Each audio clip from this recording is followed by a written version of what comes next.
Salam dəyərli izləyicilərim, kanalıma xoş gəlmisiniz. Bugün sizlər üçün iftar süfrəsində ləzzətlə yeyə biləcəyiniz Türk mətbəxindən ezogelin şorbasının hazırlama qaydasını paylaşacağım. Əvvəlcə 2 diş sarımsağı, eləcə də bir baş soğanı xırda-xırda qazanın içərisinə doğrayıram.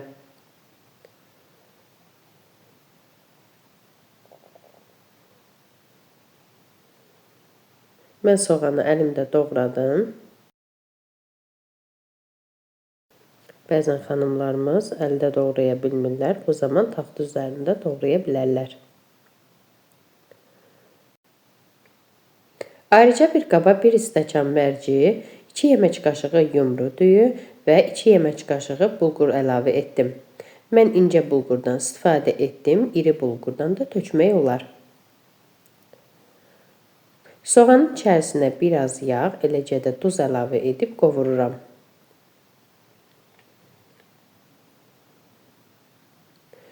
Biraz qovurduqdan sonra içərisinə mərcini əlavə edirəm.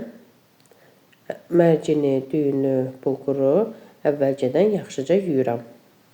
Soğanla birlikdə 1-2 dəqiqə qovurduqdan sonra üzərinə qaynar su tökürəm. Və beləcə vam odda bişməyə qoyuram.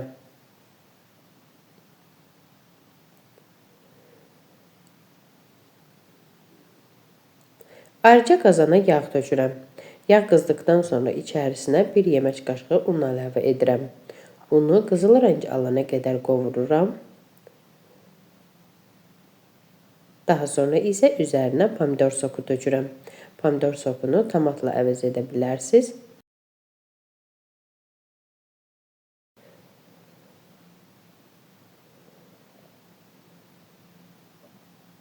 Bir yemək qaşığı quru nanə tökürəm.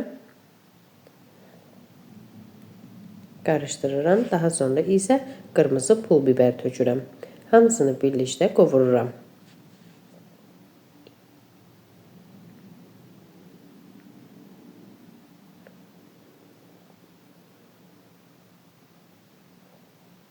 Daha sonra isə üzərinə qaynar su tökürəm.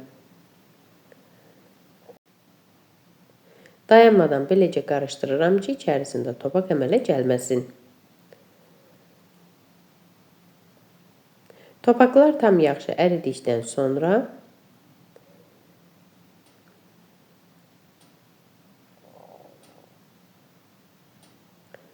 mərcinin içərisinə əlavə edirəm.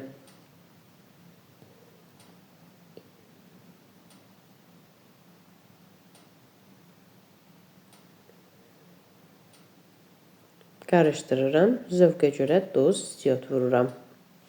Daha sonra isə vam odda tam bişənə qədər qaynadıram. Artıq mənim yeməyim hazırdır. Ezogelin şorbasını blenderdən keçirməyə ehtiyac yoxdur. Bütün ərzaqlar tam yaxşı bişir.